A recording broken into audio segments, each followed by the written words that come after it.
Assalamualaikum warahmatullahi wabarakatuh.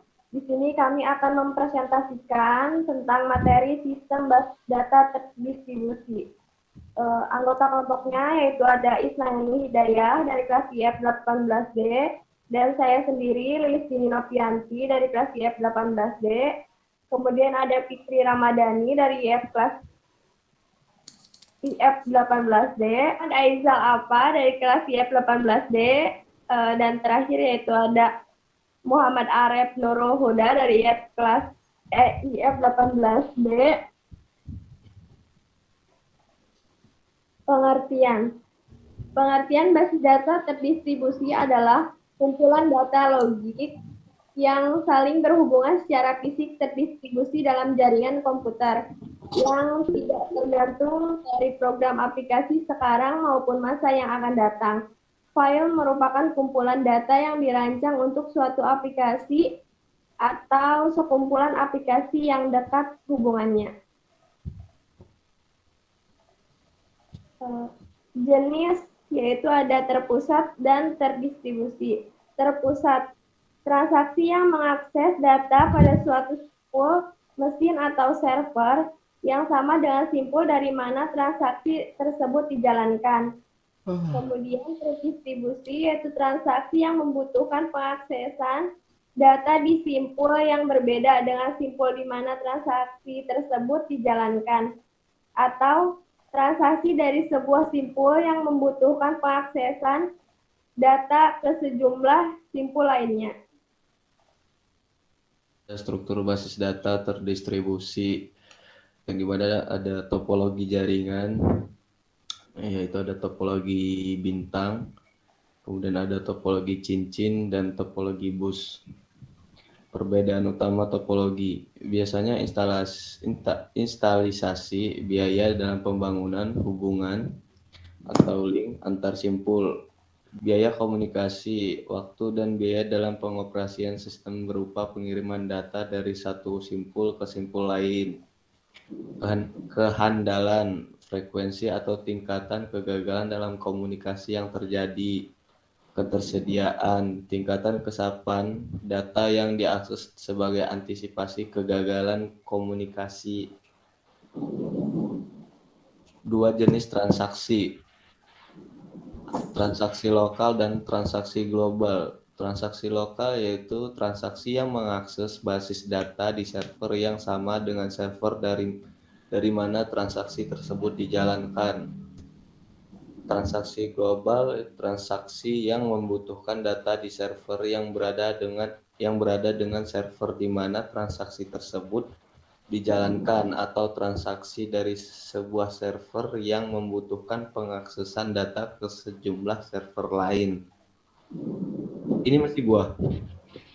Iya, sekali lagi. Keuntungan basis data terdistribusi yaitu pengawasan distribusi dan pengambilan data jika beberapa site yang berbeda dihubungkan. Seorang pemakai yang berada pada satu site dapat mengakses data pada site lain. Reliability dan availability. Sistem distribusi dapat terus-menerus berfungsi dalam menghadapi kegagalan dari site sendiri atau mata rantai komunikasi antar site. Kecepatan pemrosesan query, contohnya jika site-site gagal dalam sebuah site terdistribusi, site lain dapat melanjutkan operasi jika data telah direplikasi pada beberapa site.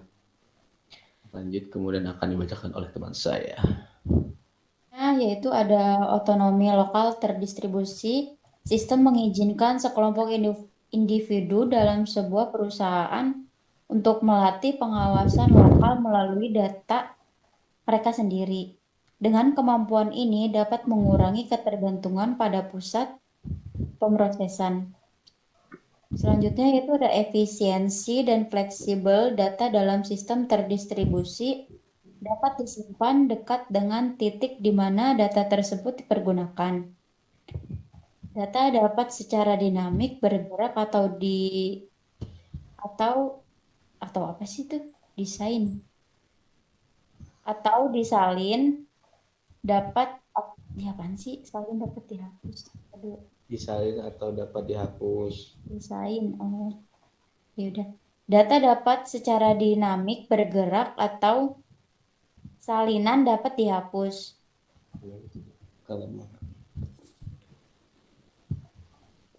Selanjutnya yaitu ada kelemahan, yaitu ada harga software mahal. Hal ini disebabkan sangat sulit untuk membuat sistem database distribusi.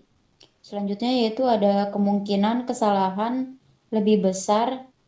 Site-site beroperasi secara paralel sehingga lebih sulit untuk menjamin kebenaran dan algoritma. Selanjutnya yaitu ada biaya pemrosesan tinggi. Perubahan pesanan dan penambahan perhitungan dibutuhkan untuk mencapai koordinasi antar site. Selanjutnya ada desain. Terdapat dua desain basis data terdistribusi. Yang pertama yaitu ada replikasi, yang kedua ada fragmentasi. Yang pertama yaitu replikasi. Replikasi database adalah seperangkat teknologi yang digunakan untuk menyalin dan mendistribusikan data dari satu database ke database yang lain. Dan selanjutnya mensinkronisasikan antar database untuk menjaga konsistensi. Dengan replikasi, data dapat didistribusikan ke lokasi yang berbeda dan pengguna yang jauh melalui LAN, WAN, dial-up connection, wireless connection, dan internet. Keuntungan dan kelemahannya. Keuntungannya terdiri dari ketersediaan yang tinggi, peningkatan kepararelan, peningkatan beban pengubahan data, dan kelemahannya yaitu proses updatean lebih rumit karena setiap replikasi relasi R harus diupdate. Yang kedua, kendali atas konkurensi yang lebih rumit karena update terhadap replika secara konkuren membuat basis data tidak konsisten. Fragmentasi. Data fragmentasi merupakan sebuah proses pembagian dan pemetaan dari tabel-tabel berdasarkan kolom-kolom dan baris-baris data menjadi unit data terkecil. Fragmentasi data merupakan sebuah proses pembagian atau pemetaan database di mana database dipecah-pecah berdasarkan kolom dan baris, yang kemudian disimpan di dalam site atau unit komputer yang berbeda dalam suatu jaringan data, sehingga memungkinkan untuk pengembalian keputusan terhadap data yang telah terbagi.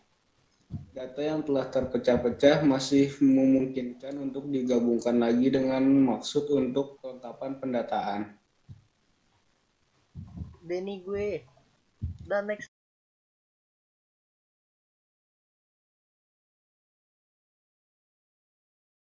Selanjutnya saya akan membacakan. Dalam melakukan fragmentasi data harus memenuhi beberapa kondisi agar proses fragmen tersebut benar diantaranya.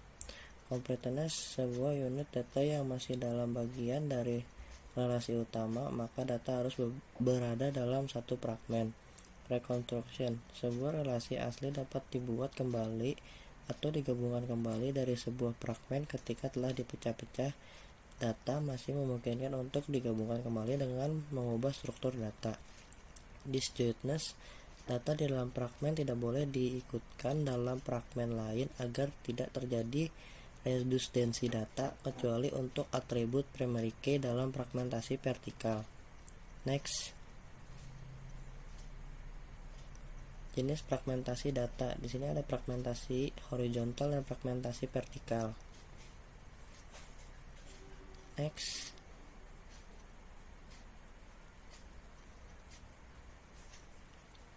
Fragmentasi horizontal terdiri dari tupel dari fragmen global yang kemudian dipecah-pecah atau disekat menjadi beberapa subset.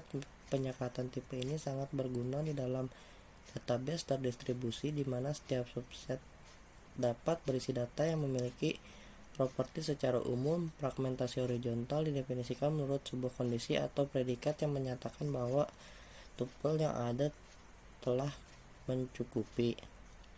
Next.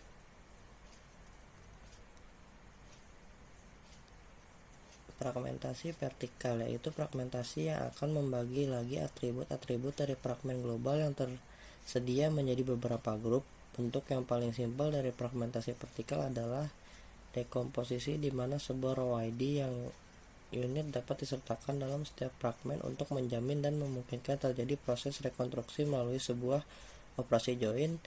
Dengan kata lain, bahwa fragmentasi jenis ini akan membagi sebuah data menjadi beberapa tabel yang atributnya saling terkait.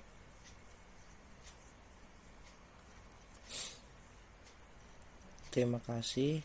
Sekian dari kelompok kami. Assalamualaikum warahmatullahi wabarakatuh.